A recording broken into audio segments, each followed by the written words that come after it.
Hello dear students, my self Manish Pandey. जैसा आप जानते हैं मैं मैथ्स पढ़ाता हूँ PP Swami centre for excellence में। सेंटर फॉर एक्सीलेंस एक स्कूल इंटीग्रेटेड प्रोग्राम है, आप जानते हैं, जिसमें हम आपको स्कूलिंग के साथ साथ आईआईटी जेईई और मेडिकल की तैयारी करवाते हैं। इसका एक बेनिफिट है, स्कूल इंटीग्रेटेड प्रोग्राम का एक बहुत बड़ा बेनिफिट है, वो ये है कि आपको अलग से क्लासेस करने की बाहर ज़रूरत नहीं पड़ेगी। आप अलग से अपना टाइम नहीं बिगाड़ेंगे, आपको सेल्फ स्टडी का टाइम शाम को मिल जाएगा। कोई भी कंपटीशन एग्ज़ाम है, यदि सेल्फ स्टडी नहीं है किसी बच्चे की, तो वो एग्ज़ाम क्रैक नहीं हो सकता है। सेल्फ स्टडी ही करना ज़रूरी है। उसके लिए कोई ऐसा मंत्र नहीं है कि आपको मंत्र दे दिया जाए और आप उस मंत्र से आईआईटी जेईई या नीट की तैयारी कर लें। आपको सेल्फ स्टडी सबसे बड़ा मूल मंत्र है, उस मूल मंत्र का फ़ायदा आपको यहाँ पर मिलने वाला है। इसलिए school integrated programme best programme count होता है। और अपना centre for excellence top institute है आईआईटी जेईई के फील्ड में और मेडिकल के फील्ड में। इसका नाम गुजरात में नंबर 1 पर है, इसलिए हमें और भी बेनिफिट मिलेगा और हम और उत्साह के साथ इसको आगे पढ़ेंगे। मैं आपको लास्ट क्लास में जो पढ़ा रहा था वो मॉडुलस की प्रॉपर्टीज़ आपको बता रहा था कि मॉडुलस किस तरीके से सॉल्व करते हैं। आज मैं उस मॉडुलस के ही कुछ और आगे सम्स करवाऊंगा, जिससे आपकी अंडरस्टैंडिंग थोड़ा सा और आगे बढ़े। तो आइए मिलते हैं क्लास में। तो स्टूडेंट्स, आपको याद होगा लास्ट लेक्चर में मैं आपको क्वेश्चंस करवा रहा था, तो ऑब्वियसली 1-2 क्वेश्चन से तो काम नहीं चलने वाला है। जब तक अपन 2-4 क्वेश्चन इसकी प्रैक्टिस नहीं करेंगे तब तक अपने को ये समझ नहीं आएगा। एक क्वेश्चन जो मैंने आपको करवाया था उसमें थोड़ी बहुत अंडरस्टैंडिंग बढ़ी होगी और बाकी का अंडरस्टैंडिंग अभी नहीं रही होगी। तो अंडरस्टैंडिंग को बढ़ाने के लिए ही मैं आपको और भी क्वेश्चन करवा रहा हूँ, जिससे आपकी अंडरस्टैंडिंग बढ़ जाए और आप बहुत अच्छे से इस टॉपिक को समझ पाएँ। तो नेक्स्ट क्वेश्चन मैं आपको समझाता हूँ। सपोज यहाँ पर लिखा हुआ है x+1 x-1 मॉड के अंदर है, सॉरी है मॉड, प्लस माइनस, अभी माइनस नहीं लेता हूँ, अभी कुछ नंबर्स ले लेते हैं। सपोज 12 ले लिया, क्योंकि माइनस लूँगा तो थोड़ा टफ हो जाएगा, मतलब टफ नहीं होगा, ऑब्वियसली तीन स्टेप आ जाएंगे तो 4 केसेस बनाने पड़ जाएंगे आपको। अभी मैं 2 केसेस पर ही क्वेश्चन आपको समझा रहा हूँ। मॉड के अंदर x+1 प्लस मॉड के अंदर x-1 इज इक्वल टू 12, ये मैं आपको बताने जा रहा हूँ। तो मैंने आपको बताया पहले इसको इक्वल टू 0 रखिए और इसको इक्वल टू 0 रखिए, तो आपको नंबर्स मिलेंगे। इन्हें बोलते हैं क्रिटिकल पॉइंट्स। क्या बोलते हैं?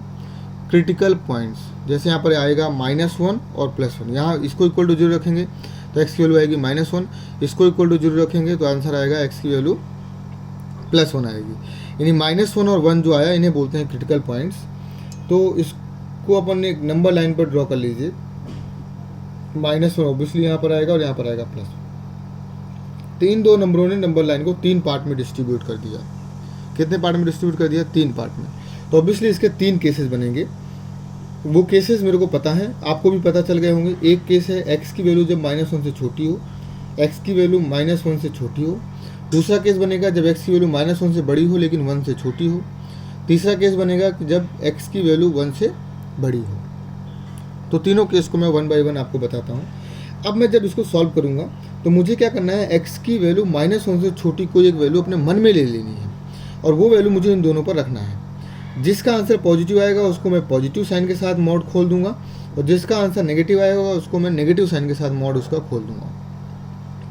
थोड़े दिनों बाद आपको ये प्रॉपर्टी रट जाएगी, मतलब दिमाग में बैठ जाएगी। -1 से छोटा कोई नंबर -2 सपोज ले लेते हैं, तो -2 और +1, -2 और +1 यदि रखेंगे तो ऑब्वियसली -1 आएगा, यानी नेगेटिव आया। नेगेटिव आया इसका मतलब ये नेगेटिव साइन के साथ खुलेगा, x+1 विथ नेगेटिव साइन। -1 से छोटा वही सेम नंबर यहाँ पे रखना पड़ेगा, आपको सेम नंबर रखना होगा। -2 और -1 -3 कैसा आंसर है? नेगेटिव आंसर है, तो ये भी माइनस साइन के साथ खुलेगा। -x-1 is equal to 12। इसको सॉल्व करेंगे तो -x-1 -x+1 is equal to 12। तो -2x इज इक्वल टू, ये आपस में कैंसिल हो गया 12, तो x की वैल्यू आ गई -6। अब आपको ये हर बार आप चेक करिए, ये आपको चेक करना पड़ेगा कि x की वैल्यू -6 क्या -1 से छोटी है? हाँ, -1 से छोटी है -6, तो ये आपका आंसर है, अदरवाइज ये आंसर नहीं है। कई बार ऐसा होगा कि यहाँ पर जो आंसर आएगा वो आपका आंसर नहीं होगा, तो ये बहुत ध्यान रखना है। केस 2 में आपको पता है कि आपकी x की वैल्यू 1 से छोटी है, x की वैल्यू 1 से छोटी लेनी है लेकिन -1 से बड़ी, -1 से बड़ी, और जब भी x बड़ा हो तो वहाँ पर इक्वल लगा देते हैं। आप क्या लगा देंगे? इक्वल लगा देंगे, ये बहुत ध्यान रखना है। तो इसके बाद अब आप यहाँ पर ज़रा देखिए, -1 से बड़ा है x और 1 से छोटा है, तो कोई एक नंबर ले लीजिए। -1 और 1 के बीच में एक नंबर 0 आता है, तो 0 ले सकते हैं अपन यहाँ पर। तो 0 + 1 रखूँगा तो ऑब्वियसली प्लस का आ जाएगा, तो x + 1 पॉजिटिव साइन, 0 - 1 तो माइनस का आ जाएगा, तो ये माइनस साइन के साथ -x - 1 = 12। तो ये x + 1 -x + 1 = 12। आप जरा देखिए यहाँ पर x ही कैंसिल हो गया, जब x की वैल्यू हम निकालने जा रहे हैं और x ही कैंसिल हो गया, तो इस केस में नो सॉल्यूशंस, आप लिखेंगे no solutions, no solution. Case number 3, case 3 study करते हैं। केस 3 में क्या है, x की वैल्यू इस बार बड़ी है 1 से। जब भी बड़ा x बड़ा होगा तो वहाँ पर इक्वल लगाएंगे, जब भी बड़ा होगा x आपका तो वहाँ पर इक्वल लगाएंगे, ये आपको समझना है। अब x की वैल्यू 1 से बड़ी है, तो कोई एक नंबर आप अपने मन में ले लीजिए जो 1 से बड़ा हो और उसको यहाँ पर रखिए। सपोज मैंने x 1 से बड़ा कोई नंबर 2 ले लिया, तो 2 + 1 + 3 आएगा, यानी प्लस के साथ इसको खोलना पड़ेगा, तो प्लस, फिर इसको 2 आपने लिया था तो 2 यहाँ से 2 में -1 + 1 आया, तो इसको भी प्लस साइन के साथ खोलेंगे, x - 1 = 12। तो ऑब्वियसली 2x - 1 + 1 से कैंसिल = 12, तो x आ गया आपके पास 6। अब आपको ये वेरीफाई करना पड़ेगा कि x की वैल्यू यहाँ पे >1 है, तो क्या ये भी >1 है? यदि है तो ये आंसर है, जी हाँ 1 से बड़ा है 6। तो आपके 2 आंसर आए, x बिलोंग्स टू -6 और +6 करली ब्रैकेट के अंदर। जब इक्वल हो तो करली ब्रैकेट के अंदर, जब इनइक्वलिटी हो, जैसे यहाँ पर इक्वल टू को साइन अपन पढ़ रहे हैं, यहाँ पर इक्वल पढ़ रहे हैं, जो मेन क्वेश्चन है उसमें इक्वल लिखा हुआ है, ये हम इक्वेशन पढ़ रहे हैं, मॉडुलस की इक्वेशंस पढ़ रहे हैं। जब यहाँ पर इनइक्वलिटी आ जाएगी, लेस देन ग्रेटर देन आ जाएगी, तो उसे बोलेंगे इनइक्वेशंस यानी इनइक्वलिटीज़। तो अभी तो मैं आपको पढ़ा रहा हूँ इक्वेशंस, राइट। तो ये आपको समझ आ गया। अब -6 को आप वेरीफाई कर लीजिए। चलिए -6 यहाँ रख कर देखते हैं। तो -6 + 1 -5, -5 यहाँ पे आ गया यानी +5, -6 -1 -7 यानी +7, तो +7 +5 +12 आ गया। अब 6 रख के देखिए, तो 6 + 1 7, यहाँ पर 7 आ गया, 6 - 1 5, यहाँ पर 5 आ गया, तो 7 + 5 12 आ गया। यानी ये दोनों आंसर यहाँ पर रखेंगे तो आपको LHS रख में रखेंगे तो RHS वो आपका आंसर आ ही जाएगा। इसका मतलब ये दोनों वैलिड आंसर्स हैं। तो मेरे ख्याल से थोड़ी सी अंडरस्टैंडिंग आपकी और बड़ी होगी। अब आपको मैं नेक्स्ट क्वेश्चन और करवाता हूँ। नेक्स्ट क्वेश्चन किस तरीके से करेंगे वो मैं आपको और अभी बताता हूँ।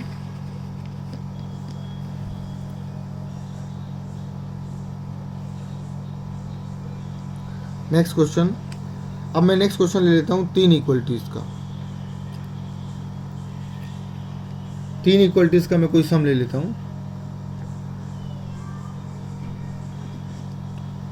अब इसमें केसेस बढ़ जाएंगे। जैसे मान लीजिए मैंने ले लिया x + 1 mod प्लस x - 5 का mod माइनस 2x - 3 का mod = मैंने सपोज 6 ले लिया। क्या फ़र्क पड़ता है? कोई फ़र्क नहीं पड़ता इससे। आप बिल्कुल बेफिक्र रहिए। आप एक सिंपल सी नंबर लाइन बनाइए, उस नंबर लाइन पर इन क्रिटिकल पॉइंट्स को रखिए। तो क्रिटिकल पॉइंट यहाँ पर आएगा -1, यहाँ पर आएगा 5 और यहाँ पर आएगा 3/2। तो ऑब्वियसली पहले -1 आएगा, फिर 3/2 आएगा, फिर 5 आएगा। तो इसने इस नंबर लाइन को 4 पार्ट में डिस्ट्रीब्यूट कर दिया। एक ये पार्ट है, दूसरा ये पार्ट है, तीसरा ये पार्ट है और चौथा ये पार्ट है। तो ऑब्वियसली जितने पार्ट में डिस्ट्रीब्यूट किया उतने केसेस बनेंगे। इस बार यहाँ पर 4 केसेस बनेंगे। इसका एक ग्राफ का भी तरीका है बेटा। ग्राफ से बहुत आसानी से सॉल्व हो जाता है, पर ग्राफ के यूज टू अभी आप बिल्कुल भी नहीं है। जब आप यूज टू हो जाएंगे तो मैं आपको इसका ग्राफ का तरीका बताऊंगा कि आप ग्राफ से भी इसको बहुत आसानी से सॉल्व कर सकते हैं। लेकिन अभी आप ग्राफ नहीं जानते, इसलिए मैं आपको अभी ग्राफ का इस्तेमाल करना नहीं सिखा रहा हूँ। तो जब आप ग्राफ जानने लगेंगे तो आपको मैं इसका ग्राफ का भी आंसर समझाऊंगा कि ग्राफ कैसे सॉल्व होगा। तो पहला केस नंबर 1। केस नंबर 1, जब आंसर -1 से छोटा हो, x आपका लेस देन हो -1 से, x आपका लेस देन हो -1 से। x आपका यदि -1 से लेस देन है तो क्या होगा आप वो जरा देखिए। अब -1 से छोटा कोई एक नंबर अपने मन में ले लीजिए। सपोज -2 ले लेते हैं। तो -2 यहाँ पर रखेंगे तो -2 और +1 -1 यानी नेगेटिव साइन के साथ खुलेगा, तो नेगेटिव साइन के साथ इसको खोल दीजिए। फिर -1 से छोटा नंबर आपने -2 पूरे में रखना होगा, तो -2 यहाँ पर रखेंगे, तो -2 और -5 -7 ये भी नेगेटिव है, तो नेगेटिव साइन के साथ खुलेगा। हमें आंसर से मतलब नहीं, हमें ये पता करना है कि आंसर पॉजिटिव आ रहा है कि नेगेटिव आ रहा है। -2 यहाँ पर रखेंगे, तो -2 2 × 4 -5 आया, सॉरी -2 2 × 4 -4 -7 -3 यानी -7 हो गया, तो -7 नेगेटिव आंसर आया, तो ये भी नेगेटिव साइन के साथ खुलेगा। तो नेगेटिव साइन के साथ ये खुलेगा और एक नेगेटिव साइन यहाँ पर पहले से लिखा हुआ, तो प्लस का 2x हो जाएगा। 2x - 3 = 6। तो यहाँ पर जरा देखिए, -x -1 -x +5 +2x -3 = 6। आपने क्या देखा, +2x इन दोनों को कैंसिल कर देगा, तो यहाँ पर x की वैल्यूज ही नहीं आई, तो इसका मतलब भी हो गया नो सोल्यूशन। केस 1 में आया नो सोल्यूशन, यहाँ से कोई सोल्यूशन नहीं आया। केस 2 में आपको -1 से बड़ा लेकिन 3/2 से छोटा, x की वैल्यू 3/2 से तो छोटी होगी लेकिन -1 से बड़ी होगी, और जब भी x बड़ा होगा तो वहाँ पर इक्वल भी आ जाएगा। तो अब आप -1 से कोई बड़ा एक नंबर या 3/2 से छोटा कोई एक नंबर ले लीजिए, तो मेरे दिमाग में जब -1 से बड़ा नंबर आता है तो 0 बहुत जल्दी आता है, तो 0 आप भी सोचिए, -1 से बड़ा कोई एक नंबर है 0 जो 3/2 से छोटा होता है, तो 0 रख कर देखते हैं इस क्वेश्चन में। तो 0 + 1 प्लस का आंसर आएगा, तो प्लस का साइन खुलेगा, x + 1 प्लस साइन के साथ। देखिए यहाँ पर 0 रखेंगे तो 0 - 5 नेगेटिव साइन के साथ खुलेगा, तो ये नेगेटिव साइन के साथ खोल दीजिए इसको। 0 यहाँ पर रखेंगे, ये भी नेगेटिव है, तो नेगेटिव प्लस हो जाएगा, यानी प्लस 2x + 3 सॉरी -3 सॉरी, ये खुला = 6। तो इसको सॉल्व करेंगे, तो x + 1 -x + 5 + 2x - 3 = 6। तो यहाँ पर -x और +x तो कैंसिल हो गए, ये आया 2x और 5 1 6, 6 में से 3 गया, 3, तो 3 को उधर माइनस कर दीजिए, 3 आ गया, x की वैल्यू आ गई 3/2। जबकि आपको यहाँ पर लेना था x की वैल्यू 3/2 से छोटी, 3/2 नहीं लेना। इसका मतलब 3/2 यहाँ पर आंसर आप नहीं ले सकते, यहाँ पर 3/2 आंसर नहीं ले सकते, आपको 3/2 से छोटा लेना है, आपको -1 से बड़ा और 3/2 से छोटा लेना है, लेकिन आंसर आपका आ गया 3/2। तो 3/2 यूजुअली यहाँ पर नहीं लेते हैं।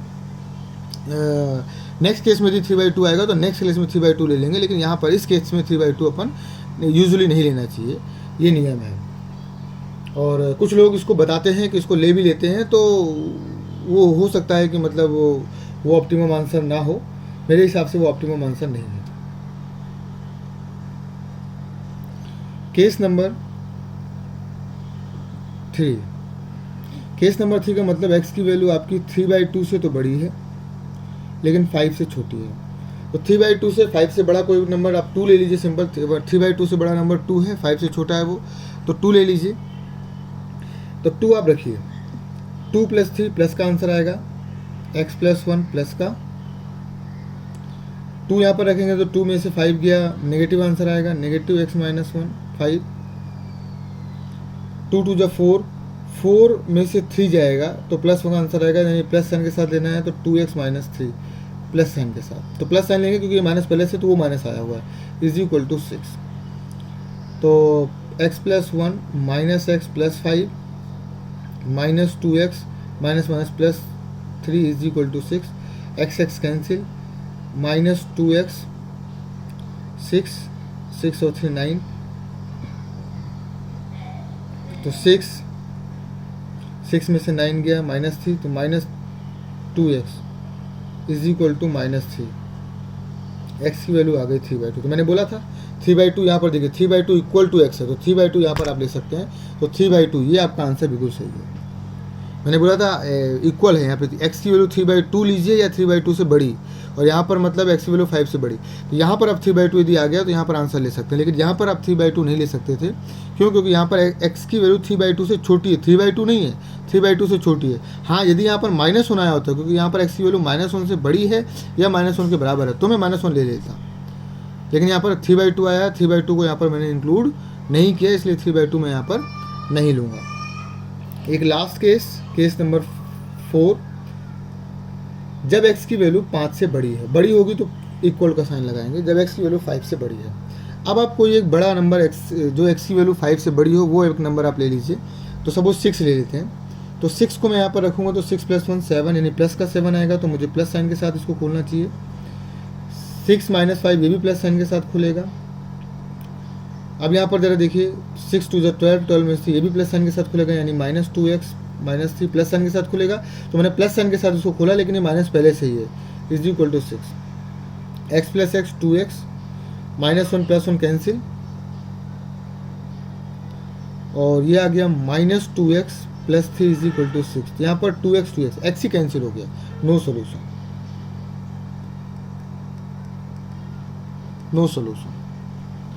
तो कंबाइन आंसर, चारों केस को देखते हुए जो कंबाइन आंसर आया वो पहले केस में नो सोल्यूशन था, दूसरे केस में भी नो सोल्यूशन था, तीसरे केस में भी तीसरे केस में आंसर आया है 3/2।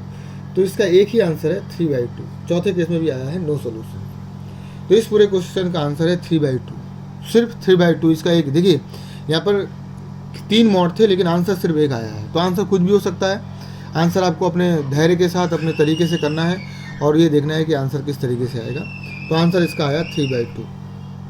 अब आप इसकी क्वेश्चंस प्रैक्टिस करिएगा, मैं अभी इसके और भी क्वेश्चंस करवाता हूँ, और किस तरीके से वो क्वेश्चंस हैंडल होंगे वो आपको मैं नेक्स्ट क्लास में और बताता हूँ। तो ज़रा आप ध्यान से लेक्चर्स को देखते रहिए और लेक्चर्स को समझते रहिए। तो नेक्स्ट लेक्चर में मिलते हैं बेटा हम लोग, है ना।